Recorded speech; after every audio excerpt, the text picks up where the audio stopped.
Wonder Woman number 19, written by Brian Azzarello, art by Tony Atkins and Goran Sudzuka. So last issue, the baby ended up in the hands of Wonder Woman. They finally got it. War's on their side, Orion's on their side, and yeah, just happy ending more or less.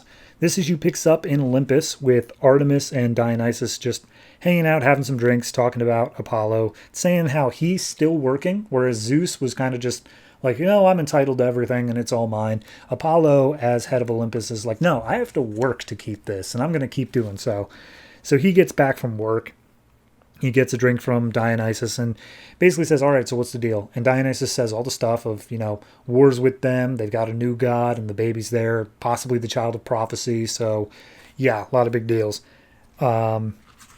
And then we cut to London, where the whole good guy crew is just walking the streets, trying to pick out a name for the baby. And we have names thrown around like Reggie and Nigel. Zola ends up asking War, and War's like, how about Jack or Daniel? Because those are the only two I'm interested in, excuse me, as he makes his way to the bar. Wonder Woman throws out Steve, which Zola throws her some side-eye for. Be like, no, we're not going to name him Steve. And then she passes the baby over to Hera, which Hera's like, oh, this gross little thing.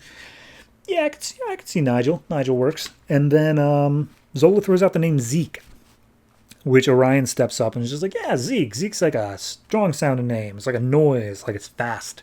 Like Zeke works. So it sounds like they've all decided that the name of the baby is going to be Zeke. Wonder Woman goes over to talk to War. And War's like, you have changed. And she's like, all right, you got to insult me every time I walk over. He's like, no. I'm saying it as a compliment this time. Like, look at them. There's a new god, an old god, and a woman who's like, baby is targeted by both of them. And yet you've all got them playing together. That's a sign of a strong leader. You've done well.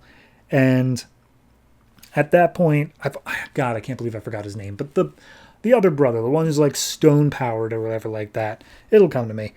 He steps up and he's like, hey, by the way, if we're discussing Diana's little army here, I'm going to resign. So there's an intercut story here all about the firstborn. I'll get to it in the end. But cutting back to Lennox, that's his name.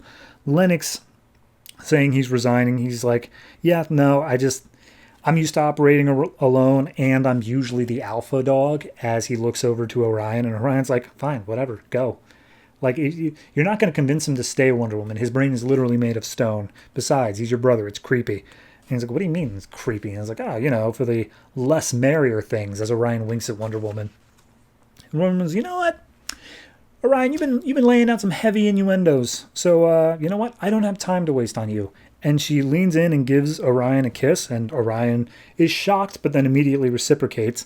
And then we see him scream out, and Wonder Woman's like, now, I can live with your disrespect, but I've got my hand on something that I don't think you can live without. So are you really prepared to lose them if you're going to keep disrespecting me? And Orion's like, fine, I get it. So Wonder Woman is about to storm off, and Orion can't help but throw in an extra, you really look cute when you're mad. To which point Wonder Woman throws around and just decks Orion in the face. And at this point, he gets angry. His face starts to change into this like more hideous form. And he goes and attacks Lennox, who was laughing at him. And Lennox is like, oh, geez, what happened to your face, man? And at that point, Orion says, like, you know what? Think you had the right idea. And he grabs his scooter thing and he just zooms off. So that's that plot. Meanwhile, the firstborn stuff, him and the doctor lady, Cassandra, they wake up in the belly of Poseidon. And it's like, all right, well, we'll get out of this piece of crap somehow. And then the like vision of Poseidon, or maybe the true form, hard to say, shows up in front of him. He's just like, hey, you're the piece of crap. Don't talk about me like that. And basically tells him, all right, here's the deal. We're going to make a bargain. And I know you're here to get your weapon out of my stomach because I swallowed it. But here's the thing. I'll give it to you if you promise to keep your war to strictly heaven. Hell and the earth are off limits. You only go for Olympus. And Poseidon and Hades will keep their respective thrones. And immediately the firstborn starts tearing off like these crab legs off of some guards nearby, just breaking them across their heads, grabbing the sword anyway and holding it to Poseidon's throat and saying, "No, and you better tell hell that's what I said." So then we go back into the belly after a little bit more of the story, and he's like, "All right, here's the thing. If you want to kill me, go for it. Like, it's not going to make a difference, but I'm not the one who's out of his depths here. You most certainly are. So go ahead, slit your own palm. We'll make our oath in blood, and I'll give you what you need to know." So the firstborn realizes he needs to, and he's like, "All right, cool, there you go. So you get the sword as my part of the bargain, and as Hell's part of the bargain, he's going to release your armies of abominations back into the earth for you to control." And firstborn's like, "Okay, you want to, I'll take Olympus. I will rule it alone." He's like, "Yeah, here's the thing though. Apollo is currently in charge, not Zeus. So you're going to have to take him on. Apollo is stronger than you, which is going to be an issue. And there's this prophecy thing where you're not going to take the throne unless you have the lastborn as well." He's like, "What do you mean lastborn? That wasn't part of the prophecy." He's like, "Yeah, that prophecy was made 7,000 years ago. We've had a few prophecies in the meantime. Lastborn's going to be needed.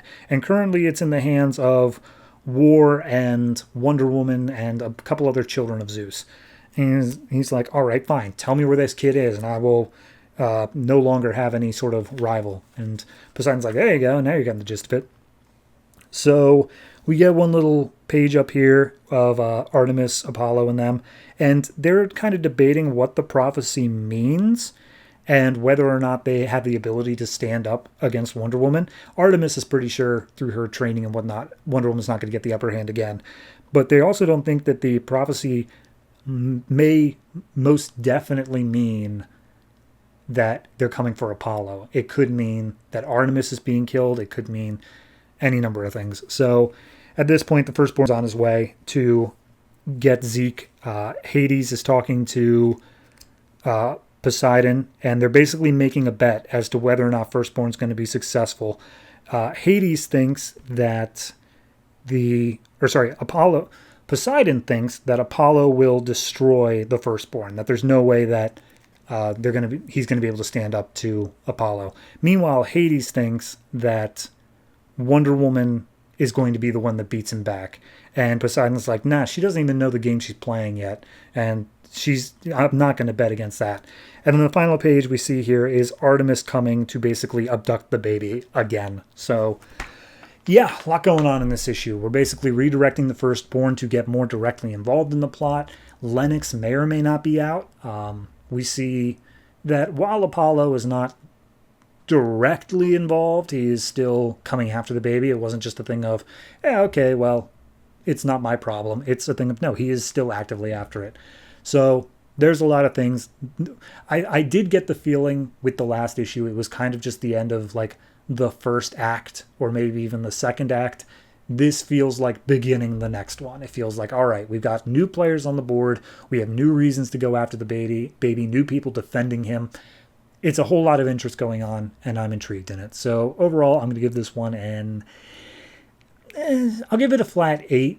I think because it was setting up so many pieces, it is lacking just a little bit to get at that 8.5, but it's still super good. I am very much enjoying Azarella's run on this. So we'll see how much of a threat the firstborn actually is next issue.